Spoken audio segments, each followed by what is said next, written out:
I freeze mid-step in the church hallway, my cousin Vanessa's words hanging in the air like a physical blow. $15,000 for a wedding gift? You're such an amazing sister. The gift card in my purse suddenly feels like a brick against my hip. $5,000, 2 months of careful saving, budgeting lunches at my desk, canceling my weekend getaways. My fingers curl instinctively around the strap of my handbag. Vanessa turns, her champagne glass tilting precariously as she spots me. Her eyes widen, lips forming a perfect O of surprise. Oh, was it supposed to be a surprise? My PR training kicks in before my emotions can betray me. I stretch my lips into what I hope passes for a smile, though my face feels wooden, disconnected from the storm brewing inside. Don't worry about it. I manage, my voice steadier than it has any right to be. These things have a way of getting out. Vanessa smiles, relieved, and squeezes my arm. Still, what a generous gift. Maya is so lucky to have you. The world narrows around me as I nod, murmur something appropriate, and continue down the hallway on suddenly leaden legs. 15,000. Not 5. 15. The bathroom door feels impossibly heavy as I push through it, locking myself in the farthest stall. My hands shake violently now, no audience to perform for. I fumble with my phone, pulling up my bank app. The balance mocks me, the result of months of overtime and sacrifice. The gift card receipt sits in my email, the confirmation number, and amount in bold black letters, $5,000. A memory surfaces. My mother's voice, casual and cutting over Sunday brunch last week. You know, with your PR salary, everyone expects something substantial. The way she emphasized substantial, as if my planned gift were pocket change. Mia, my perfect younger sister, nodding along. Jenny's sister gave her $20,000 for her wedding. Must be nice to have such a generous family. The dismissive look they exchanged when I'd mentioned my $5,000 gift. The gift that represented 60-hour work weeks and declined invitations to save every penny. My heartbeat thunders in my ears.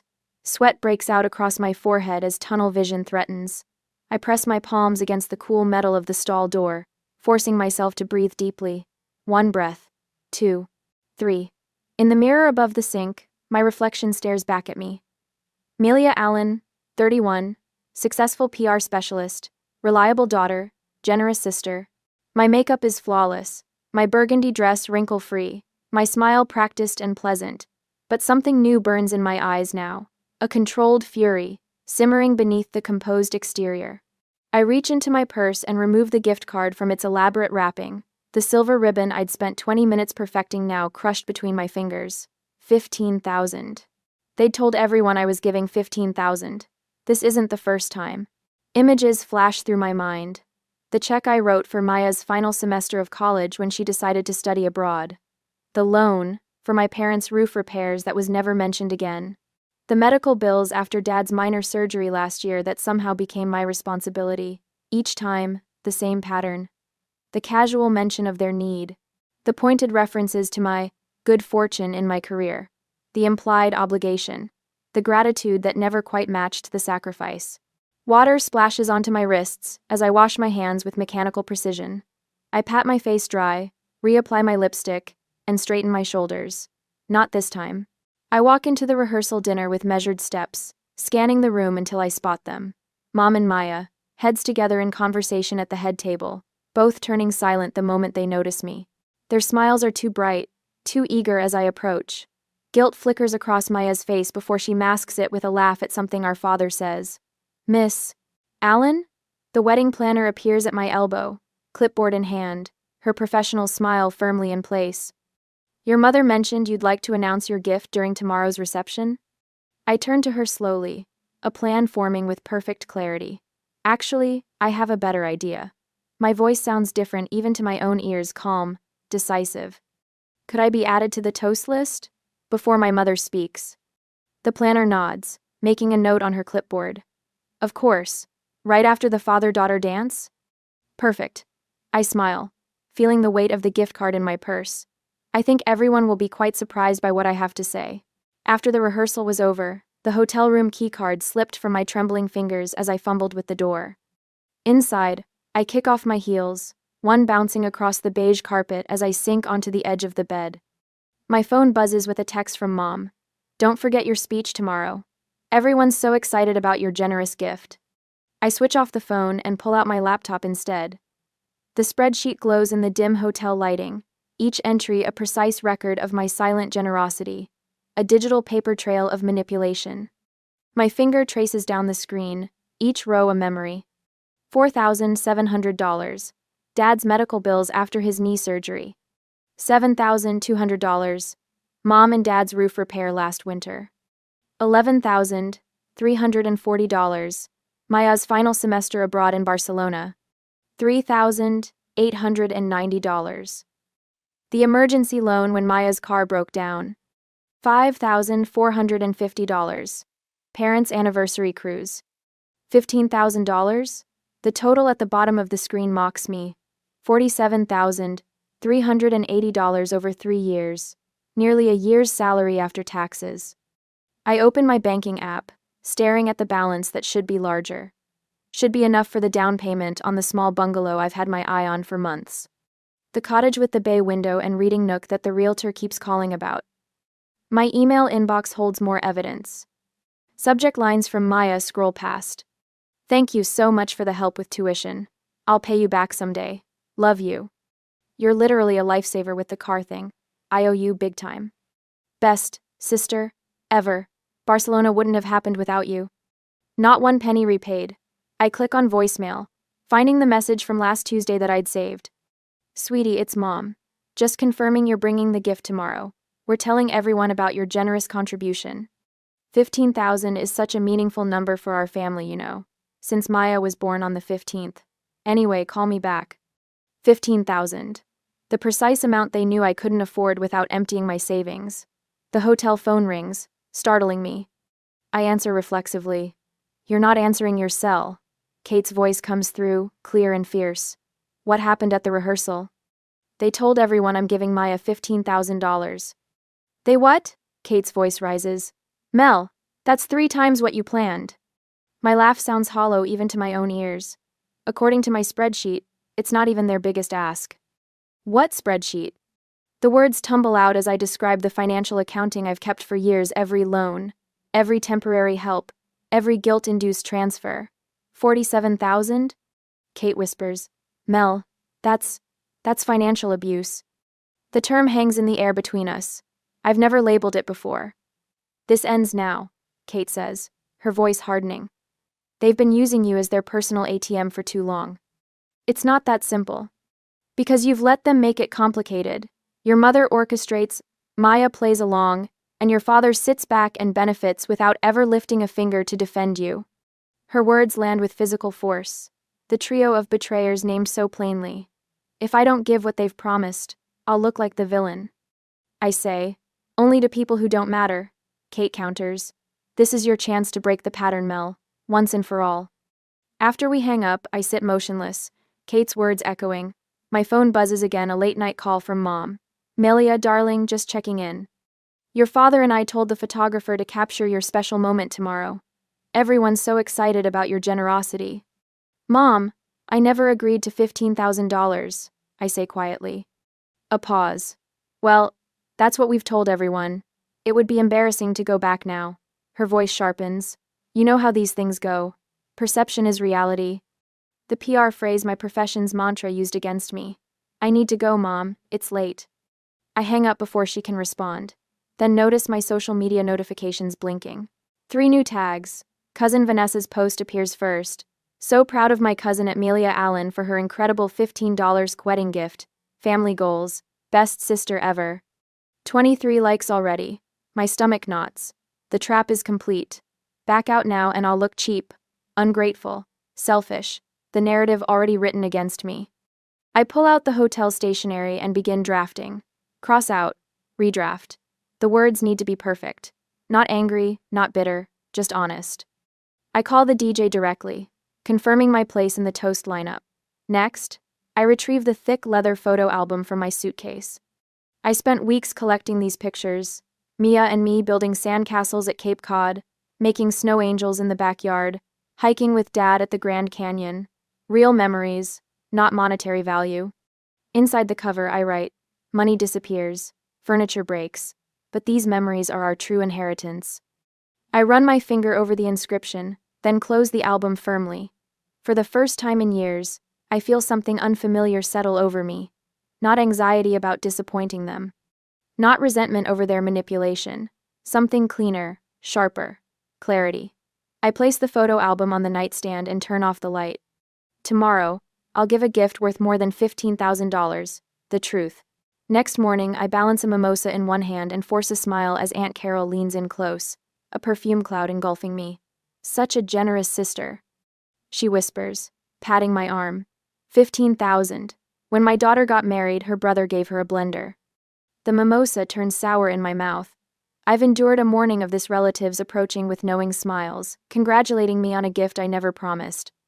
Each comment drops like a stone in my stomach, building a wall of resentment I can barely contain behind my practiced PR smile. Across the breakfast table, Mom catches my eye and raises her glass in silent approval. Next to her, Maya laughs at something her maid of honor says, both of them stealing glances my way. The maid of honor corners me by the breakfast buffet minutes later. I heard about your amazing gift. She gushes, loading her plate with cantaloupe. You're setting such a high bar for the rest of us. I could barely afford the bachelorette weekend. I nod, reaching for a strawberry to give my hands something to do. Family is important. The words taste hollow, rehearsed. How many times have I repeated that phrase while writing checks? How many vacations canceled, promotions celebrated alone in my apartment because the money went to someone else's needs? At the hair salon, Mom holds court among the bridesmaids, her voice carrying across the room. My Melina always comes through for family. Always. The stylist twists my hair too tight, making my eyes water. Or maybe it's the weight of expectations crushing me from all sides. The wedding planner appears at my elbow as the stylist finishes, slipping me a folded note. From your mother, she whispers before disappearing into the controlled chaos of pre-wedding preparations. I unfold it with trembling fingers. Your announcement right after father-daughter dance. Perfect timing for maximum impact. My lungs constrict. She's choreographed this entire performance, my role reduced to opening my wallet on cue. I crumple the note in my fist, feeling something crack inside me. Not my resolve. My silence. Back in the bridal suite, I reach for the photo album I brought for Mia. Flipping through childhood pictures last night, I'd found an unexpected gift, the memory of who I used to be. There's 10-year-old me, skinny arms crossed, standing between Maya and a neighborhood boy who'd made her cry. My chin jutted forward, eyes flashing. I'd forgotten that girl existed, the one who spoke her mind before she learned to swallow her words with her pride. Another photo slips out, Grandma Allen holding both of us on her lap, her silver hair catching sunlight. Her voice echoes in my memory. Honesty is the only gift that never breaks, Melly. Remember that. I touch the image, feeling the truth of it burn through my fingertips. My silence hasn't protected anyone, it's only enabled years of taking, of expectations that grow with each unspoken surrender. The bathroom door swings open, and Mom appears in the reflection behind me. Our eyes meet in the mirror, her perfectly lined lips tightening at the corners. There you are. Everyone's waiting. She closes the door, blocking the exit. I've told everyone about the 15,000, Melia. Don't embarrass us. The words hang between us. The first time she stated the lie directly to my face. I turn slowly, photo album clutched to my chest like armor. I never agreed to that amount, Mom. Her shoulders stiffen, surprise flickering across her face before hardening into something colder. Don't be difficult. You make more than enough to spare it. Family comes first. Yes. The word comes out stronger than I expected. Family does come first. That's why I'm doing this. Doing what? Suspicion narrows her eyes. I move past her toward the door, being honest. My phone buzzes with a text from Kate. Whatever happens, I'm proud of you. Truth is always right. The photographer captures me in the hallway, camera clicking at my expression. Whatever he sees makes him lower the lens and nod with something like respect. That's a keeper, he murmurs. Uncle William passes me on the way to the ceremony, his weathered hand squeezing my shoulder. Stand tall, Melia, he says quietly. Some storms need to break. He's always seen through the family dynamics, recognized the undercurrents while everyone else admired the surface. His support steadies me as I approach the DJ's table and hand over my revised speaking card. Before the mother of the bride, I say firmly. It's a surprise. The DJ studies my face, then nods. Got it. The ceremony passes in a blur of white lace and promises. I stand beside my sister, holding her bouquet, wondering if she sees the irony I've been holding things for her all our lives. The reception begins with champagne and laughter. Across the room, Mom straightens Dad's tie, whispering in his ear. She's radiant in her mother of the bride glory, accepting compliments and directing servers with practiced efficiency. Every few minutes, her eyes find me, making sure I'm still in place for my assigned role. The father-daughter dance concludes with applause. Mom begins moving toward the microphone, her path clear in her mind. But the DJ's voice cuts through the settling quiet. And now, before we hear from the mother of the bride, Melia Allen would like to say a few words. Mom freezes mid-step, her champagne glass tilting dangerously. Her head swivels toward me, eyes widening with alarm. I rise from my seat, legs steady beneath me. The room falls silent as I approach the microphone, feeling the weight of expectation and confusion ripple through the crowd. My heartbeat drums in my ears, but my hands remain still, no longer trembling. For the first time in years, I recognize myself not the agreeable daughter, not the reliable ATM, but the girl in that photograph who knew how to stand her ground. I take the microphone, meet my mother's stunned gaze across the room, and smile, not the practiced PR smile, but something real and unflinching. Behind Mom, Dad shifts uncomfortably in his seat. Maya's fingers twist in her lap, her new wedding ring catching the light. But I keep speaking, the words flowing now, unstoppable as truth always is once it finds its voice. The wedding reception buzzes with energy, crystal glasses clinking, silverware tapping against china plates, the low murmur of conversation hanging in the air like perfume. David's arm remains wrapped around Maya's waist, both of them watching me with expectant smiles that don't quite reach their eyes. I've thought a lot about my gift to my sister today. I begin, my voice carrying across the ballroom with surprising steadiness. Mom leans forward in her chair, nodding encouragement, already rehearsing her follow-up announcement in her mind. I can practically see the words forming behind her eyes. $15,000 from my generous daughter. My gaze locks with hers, and I hold it a beat longer than comfortable. A flicker of uncertainty crosses her face. Money can be spent, I continue, running my thumb along the edge of the microphone. Furniture can break. The photo album rests against my hip, hidden by the tablecloth. But love and truth last forever.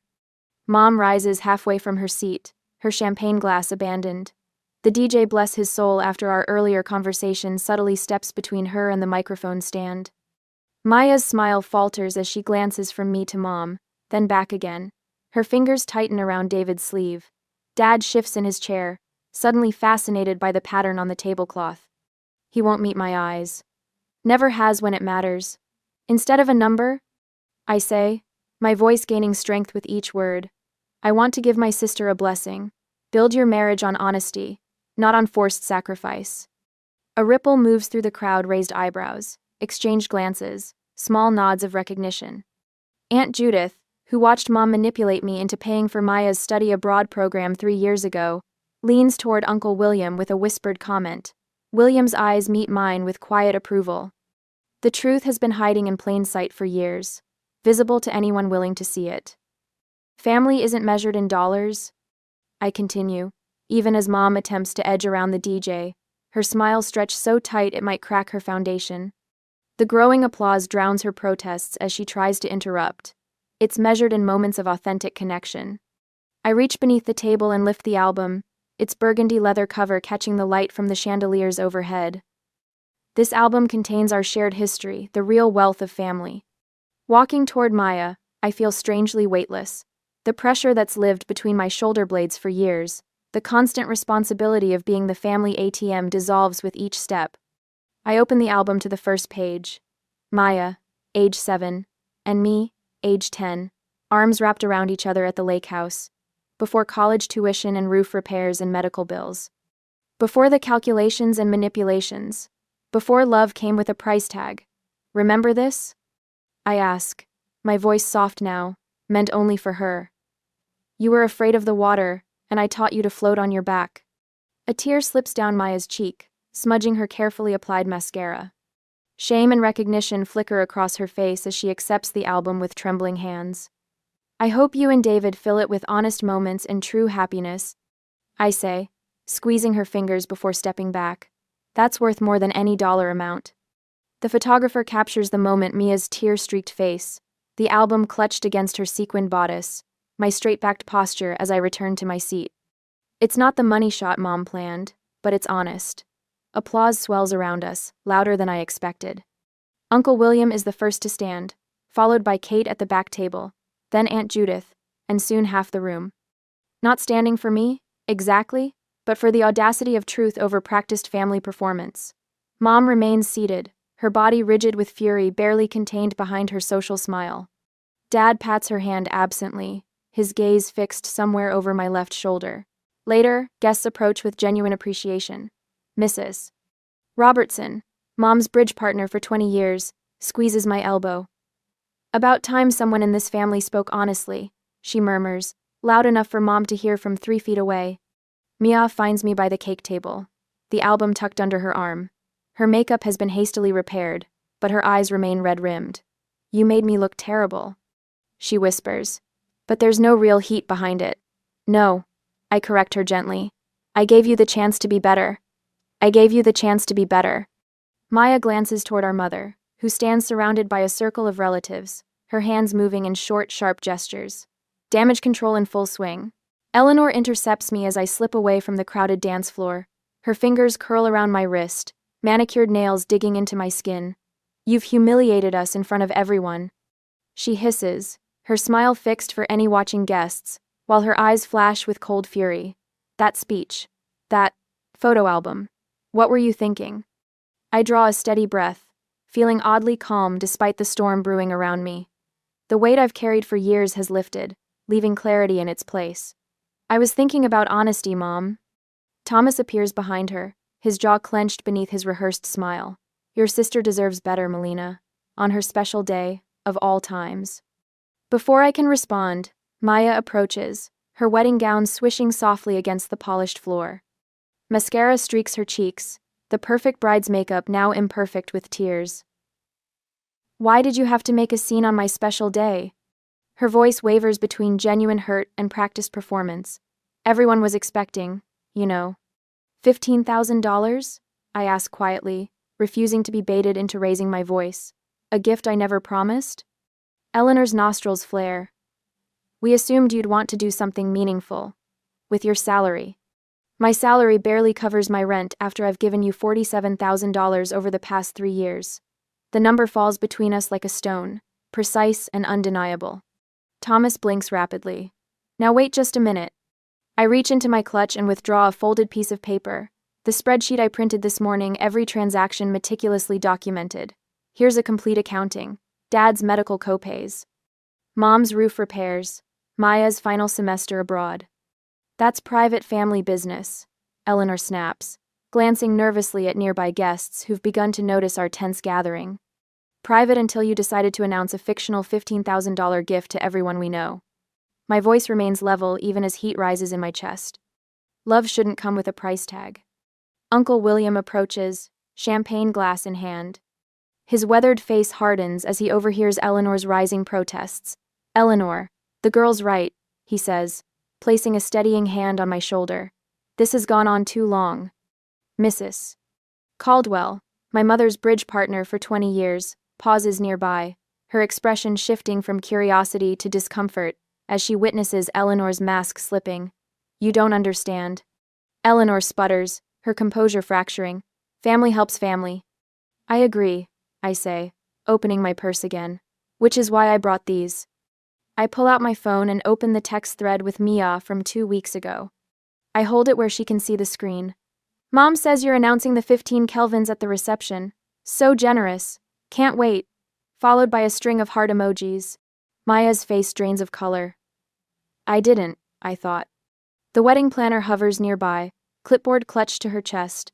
Eleanor attempts to wave her away, but she steps forward instead. "Mrs. Allen specifically asked me to prepare for this announcement," she says, addressing me directly.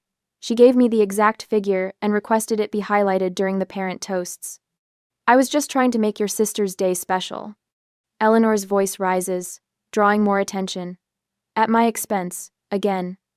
The words taste different now, not bitter, but truthful, necessary. Maya stares at the phone, then at the photo album I'd given her earlier. She opens it slowly, fingers tracing over childhood photos.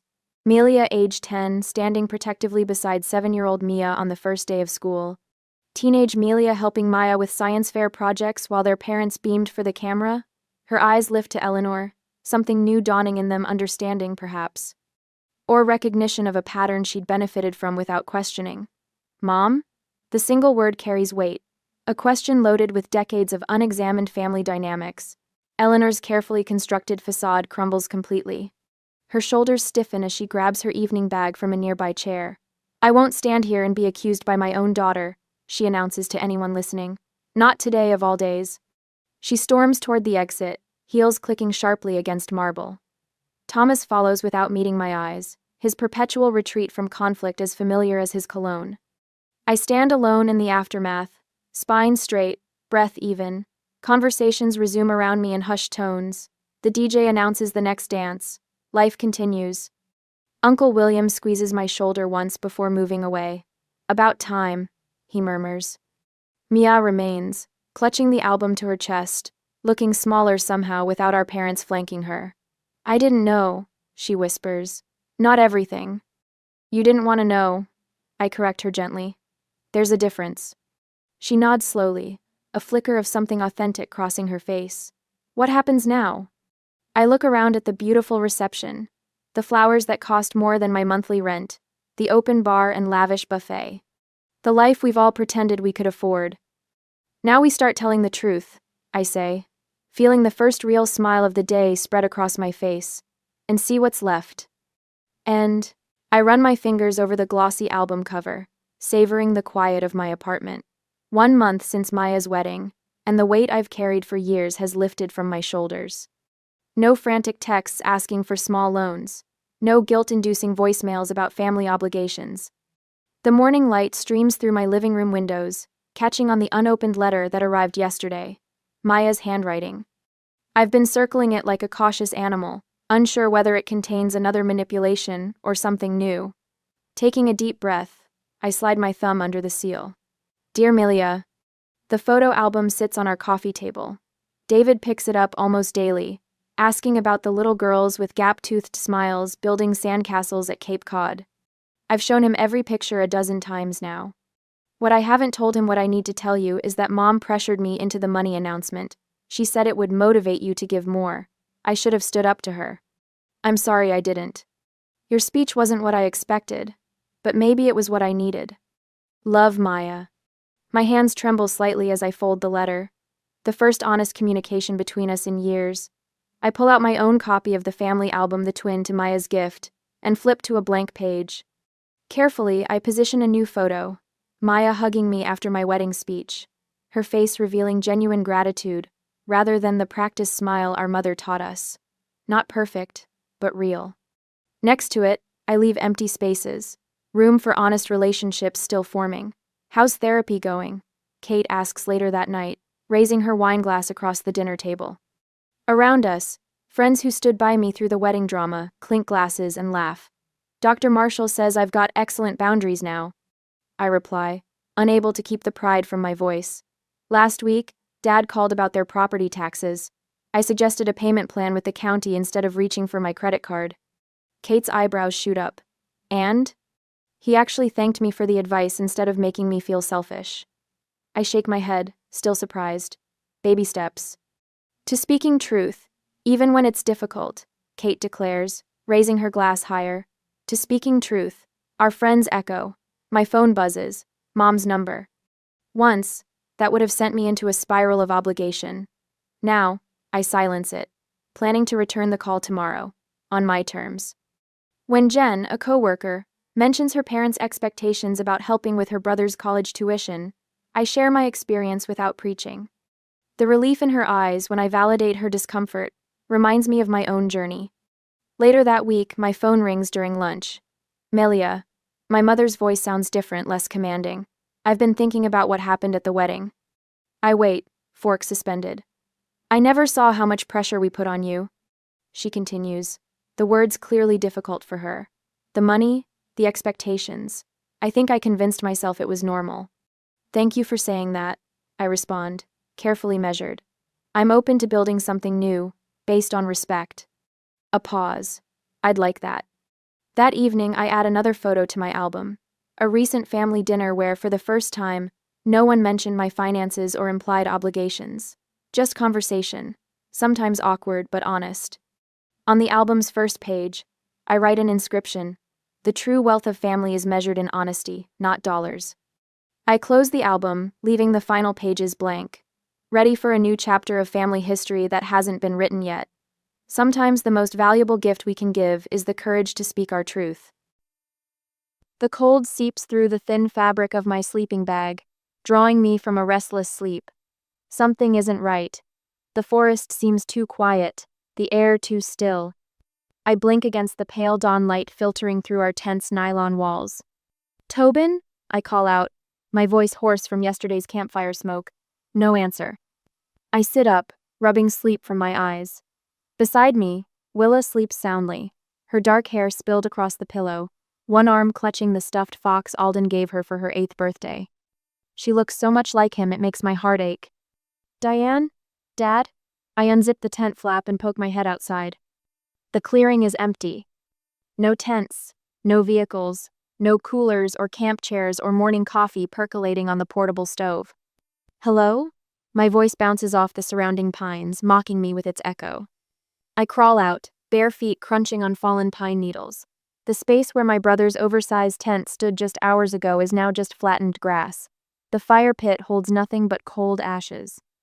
My father's pride and joy, his vintage Airstream trailer, is gone, leaving only tire tracks in the soft earth. The blood in my veins turns to ice water. I spin in a complete circle, scanning the edges of our campsite. Nothing but trees, and more trees, stretching into the vastness of Willamette National Forest. This can't be happening. The words tumble out as I hurry back to our tent, the only structure remaining in the clearing. My hands shake as I grab my phone from beside my sleeping bag. No service, just as there hasn't been since we drove past the last ranger station. I jam my feet into my hiking boots and step back outside, desperation building in my chest. "Tobin!" I scream his name until my throat burns. "Dad! Diane!"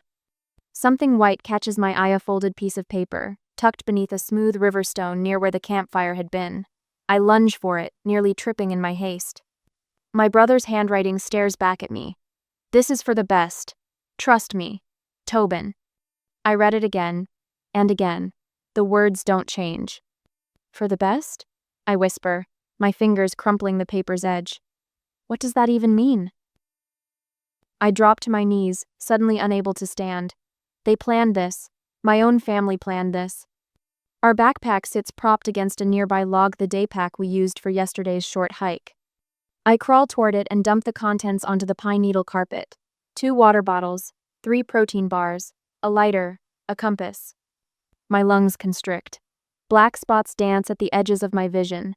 The forest around me spins as the realization hits me with physical force. They left us here. They left us here to die. "Mommy?" Willa's sleepy voice snaps me back. I can't fall apart. Not now. Not when my daughter needs me. I shove everything back into the pack with trembling hands and force myself to take 3 deep breaths. In, out, in, out, in, out, in, out. "Coming, sweetie," I call, my voice miraculously steady. Inside the tent, Willa sits up, rubbing her eyes, her hair a tangled mess around her shoulders. "Where is everybody?"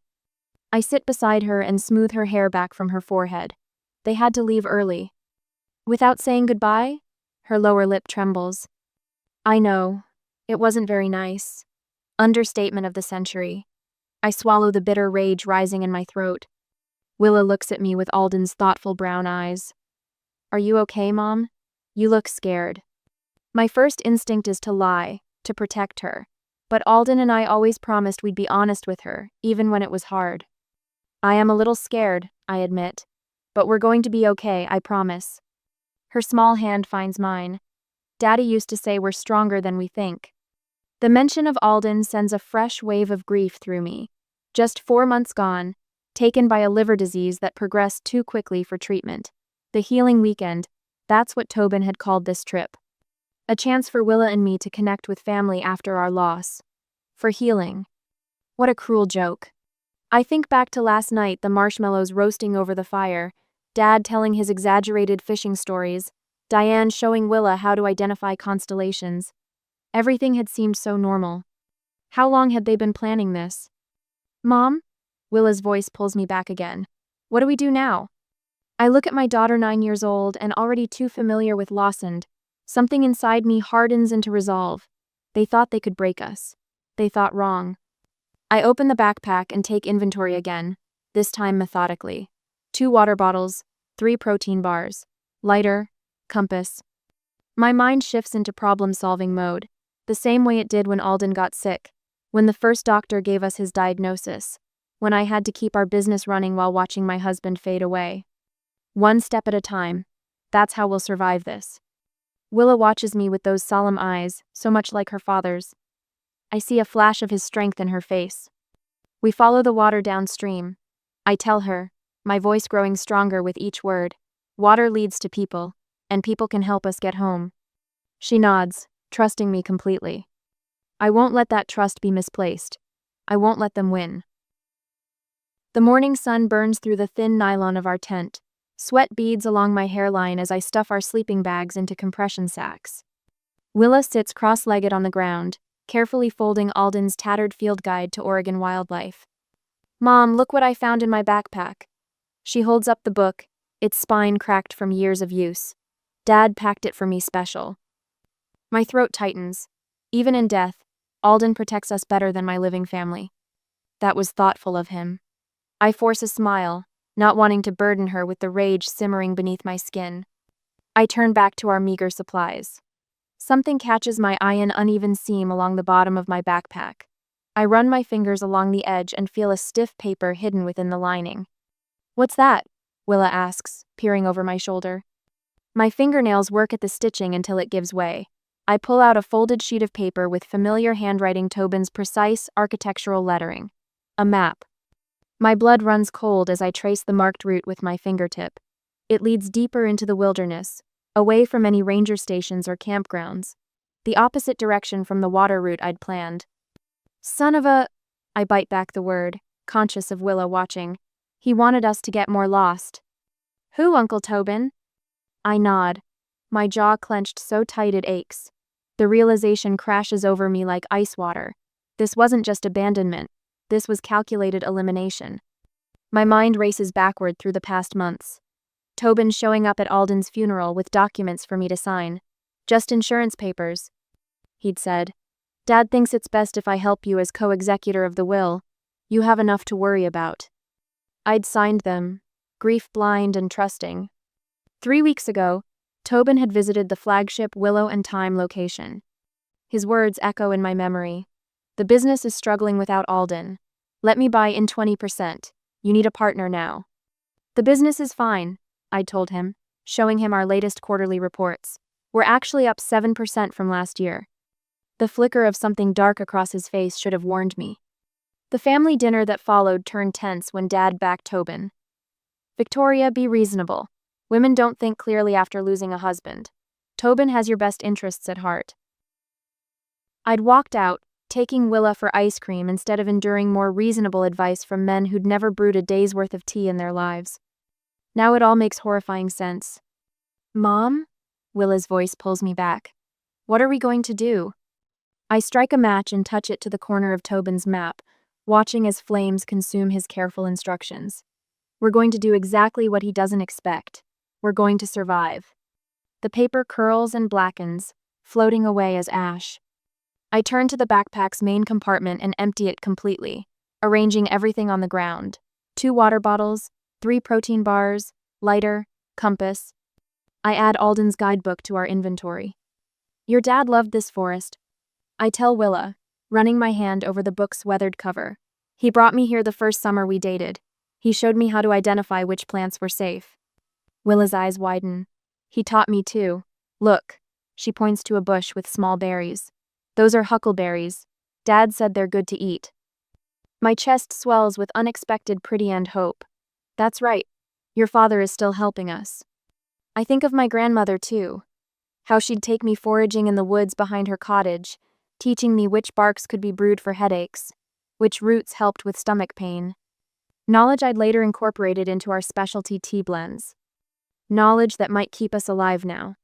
Here's what we're going to do. I tell Willa, my voice stronger than I feel. We'll follow the water downstream, but we'll also look for food along the way. Your dad's book will help us know what's safe. She nods solemnly, pulling the stuffed fox closer to her chest. The sky darkens as we work together gathering branches.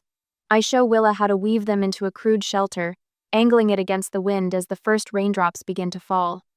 Will someone come looking for us? She asks as we huddle under our makeshift roof. The question tears at me.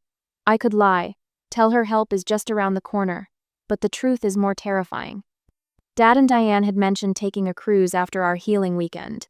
Emma, my business partner, knows I plan to take 2 full weeks off my first real break since Alden's diagnosis. They will, I say carefully, but not right away. What I don't tell her. No one will miss us for at least 2 weeks. By then, what will remain of our lives back home? How many documents will bear my forged signature? As night falls, Willa begins to cough. I place my hand on her forehead and feel unnatural warmth. A knot of fear tightens in my stomach. Just a little cold, she whispers, trying to sound brave. Rain pounds our shelter as I hold her close, my mind racing through what Tobin stands to gain. Alden's life insurance, my business, Willa's trust fund. This isn't just about survival in the wilderness. It's about what will be left to return if we return at all. Willa shivers against me, her small body radiating heat. Tell me a story about Dad, she murmurs. I stroke her hair, watching raindrops find their way through our imperfect shelter, and begin the story of how Alden and I built Willow in time from nothing but dreams and determination. The story of what Tobin is trying to steal from us both. The days blur into one another. 4 sunrises since the morning I woke to find our family gone.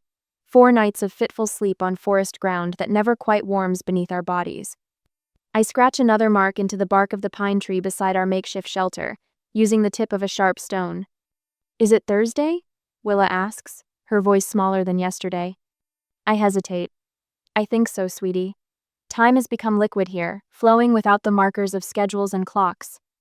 Back home, Tobin is likely sitting in my office at Willow and Time. I picture him at my desk, rifling through my files, calling our suppliers with that convincing voice of his. Such tragic news about Victoria, he'd say, voice pitched to perfect concern. But don't worry, the family is stepping in to handle everything. The weight of his betrayal sits like a stone in my stomach. Not just Tobin, but Dad, Diane. My own family calculated exactly how much my absence was worth to them.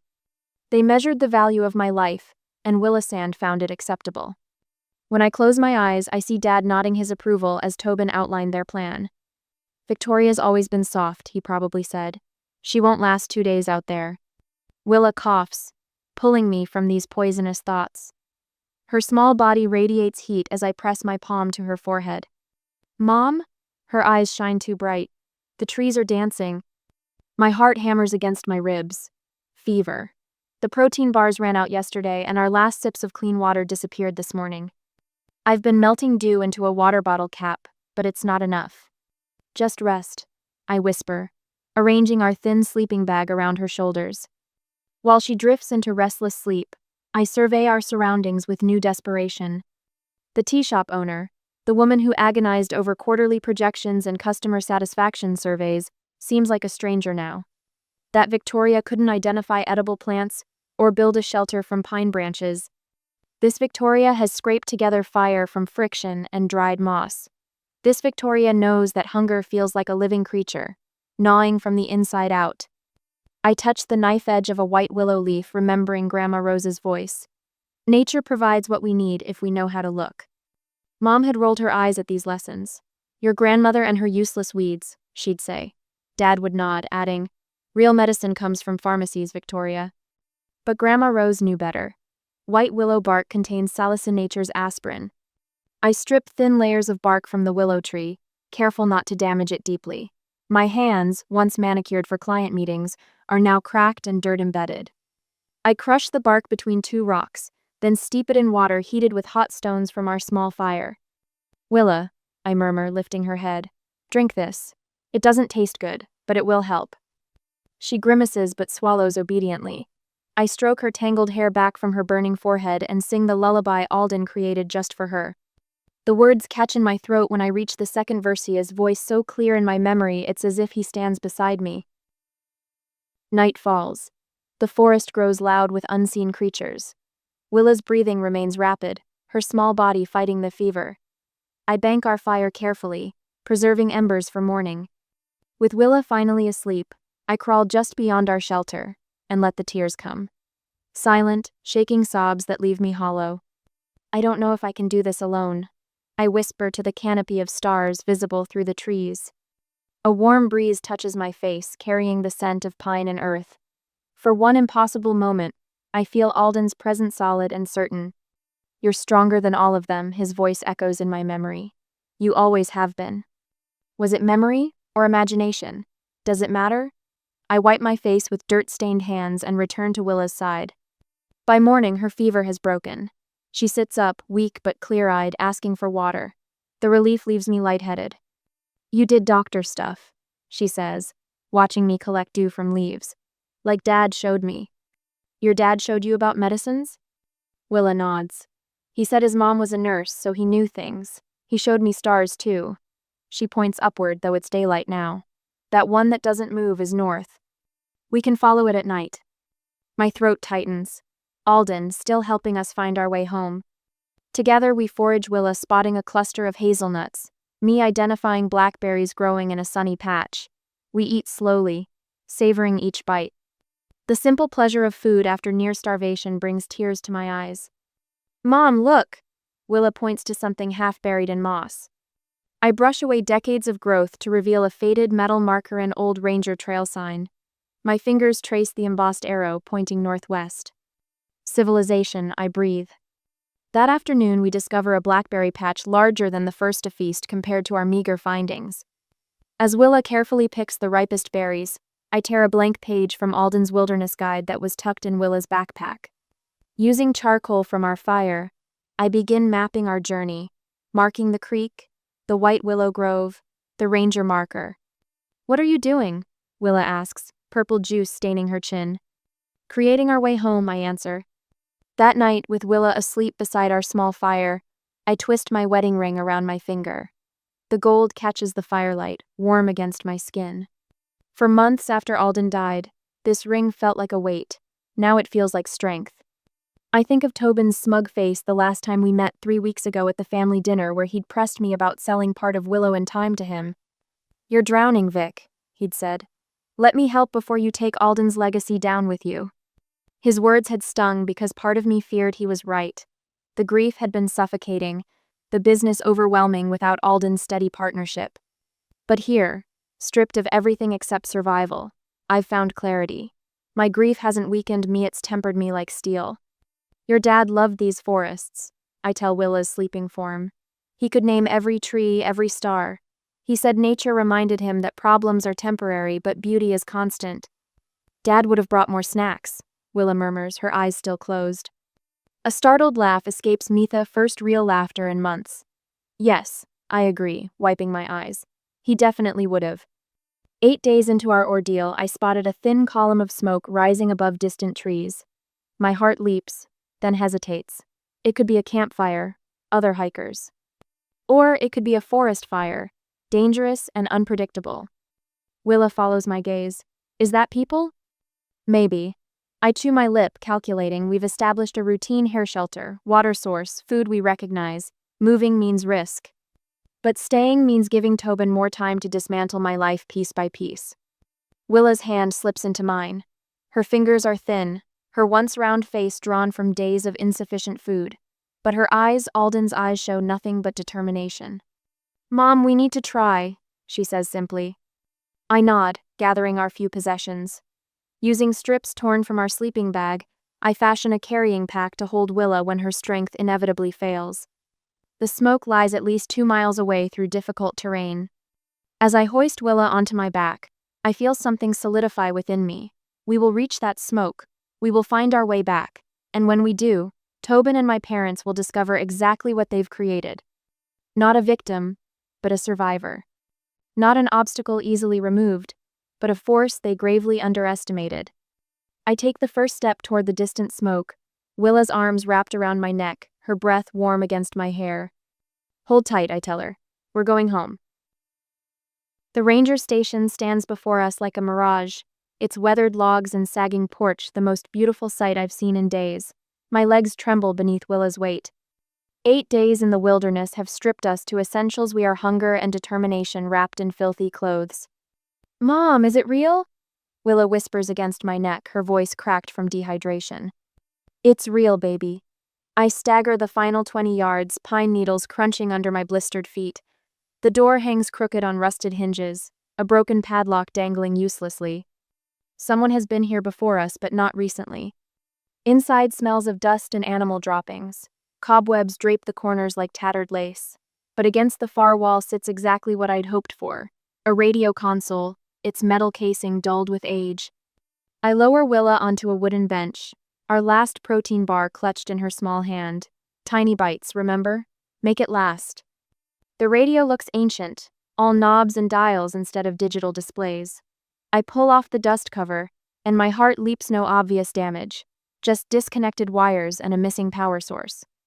Tobin's voice echoes in my memory. All that tech knowledge and you make tea for a living?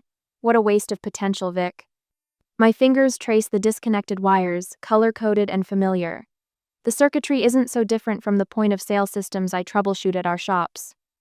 Engineering minor, business major. The degree he mocked might save our lives. Hours blur as I work, salvaging parts from an old flashlight I find in a drawer, reconnecting wires with paper clips straightened between my teeth. Willa sleeps fitfully on the bench, her breathing shallow. When the power light finally blinks green, tears spring to my eyes. Hello? This is Victoria Maddox at... Static cuts through my words, then silence. The light flickers, then dies. No! I pound the console with my fist, desperation surging through me. So close. Willa stirs. Did it work? I swallow hard. Time for plan B. Outside, we gather fallen branches, arranging them in a massive H for helicopter in the clearing. My arms burn with effort as I drag logs twice my weight. Willa helps despite her weakness, her determination a mirror of Alden's. The afternoon sun slants low when we finish. I strike our precious lighter against kindling piled at each end of the H. Wet leaves on the flames, I instruct Willa. We need smoke more than fire. Green smoke billows upward, a desperate prayer rising into the cloudless sky. We huddle together on a rock, scanning the horizon until our eyes burn. Mom, look! Willa points west, where a black speck moves against the blue. The helicopter seems impossibly distant, its path taking it nowhere near our signal. Panic claws at my throat. No, they can't miss us. I fumble at my neck, unclasping Alden's gift, a compass with a polished metal lid that catches the sun. I angle it toward the helicopter, flashing light in deliberate patterns. 3 short, 3 long, 3 short. SOS in the universal language of light. The helicopter continues its path for 1 heart-stopping minute. Then it banks, changing course toward our signal. They saw us! Willa's voice cracks with joy. We cling to each other, laughing and crying as the sound of rotors grows from whisper to thunder. The rescue team finds us dehydrated, filthy, but alive. 10 days after waking to emptiness. A medic wraps a thermal blanket around my shoulders. What happened? How did you end up here? I meet his eyes, my voice steady despite my racing heart. My brother Tobin abandoned us here. He left us to die. The medic exchanges glances with his partner. Ma'am, that can't be right. Your family reported you missing yesterday. They've been frantic. Yesterday. The world tilts beneath me. 10 days in the wilderness, but they only reported us missing yesterday? The calculation is simple, devastating. They never expected us to survive this long. In the helicopter, Willa sleeps against me as we fly toward civilization. Beneath us, the forest stretches endless and green, beautiful and cruel, like family. A ranger passes me a satellite phone. Hospital in Bend is standing by. They have some questions, something about a death petition that was filed. Death petition. My brother wasn't just hoping we'd die. He was counting on it. The hospital room door swings open later that day. Tobin stands framed in the doorway, his eyes red-rimmed with perfectly timed tears. A news camera hovers just behind his shoulder, catching his performance in high definition. But they don't know that I have already pulled the strings and am waiting for them to make a slight mistake and crush them totally. "Vicky," he breathes, rushing toward me with open arms. "Thank God, we've been searching everywhere." I keep my hands folded in my lap, unmoved by the spectacle. Behind him, my parents file in, faces arranged in identical masks of concern. My mother's pearl earrings catch the fluorescent light as she dabs at dry eyes with a monogrammed handkerchief. "The whole community has been praying for you," Tobin continues for the benefit of the camera. His voice breaks on cue. "When we realized you and Willa had wandered off." The lie hangs in the air between us. In the adjacent bed, Willa sleeps deeply, an IV replenishing fluids in her thin arm. "The camera crew needs to leave," I say quietly. Tobin's smile flickers. "They're documenting our reunion. People have been following your story." "Out." The word comes out sharp enough to slice. Once the door closes behind the camera crew, the transformation is immediate. My father's shoulders straighten. My mother's trembling lip stills. Tobin's devastated expression hardens into something calculating. "You've created quite a mess," my father says, voice low. "Telling those rangers we abandoned you? Think about what you're doing to this family." My mother moves closer, her perfume too sweet in the antiseptic room. "Darling, you were confused out there. Dehydrated. Imagining things. The doctors say you might have eaten something that caused hallucinations," Tobin adds smoothly. "It happens to hikers all the time." I notice the small recorder in his pocket, red light blinking. Evidence of my supposed delusions, no doubt. "We're just glad you're safe," my father continues. "Now we need to handle this quietly." A man in an expensive suit appears in the doorway, a leather portfolio tucked under his arm. "Clifton Myers, our family attorney since I was a child." He nods at my father before approaching my bed. "Victoria, these are simple papers acknowledging your disorientation during the ordeal," he explains, sliding documents onto my tray table. "Just a formality to clear up any misunderstandings with the authorities." Tobin leans close, his voice barely above a whisper. "Fight this, and Willa will spend the next year in courtrooms and therapists' offices. Is that what you want for her after everything she's been through?" The door opens again. Emma, my business partner, steps in. Her typically composed face is drawn with worry. She glances warily at my family before addressing me. "They tried to access the company accounts, Vic. All of them, claiming you were missing and presumed dead." She holds up her phone. "They had papers drawn up." Tobin was positioning himself to take control of everything. My father's hand clamps down on her arm. "This is a family matter." I look at the papers before me, then at my sleeping daughter. For 10 days we fought to survive.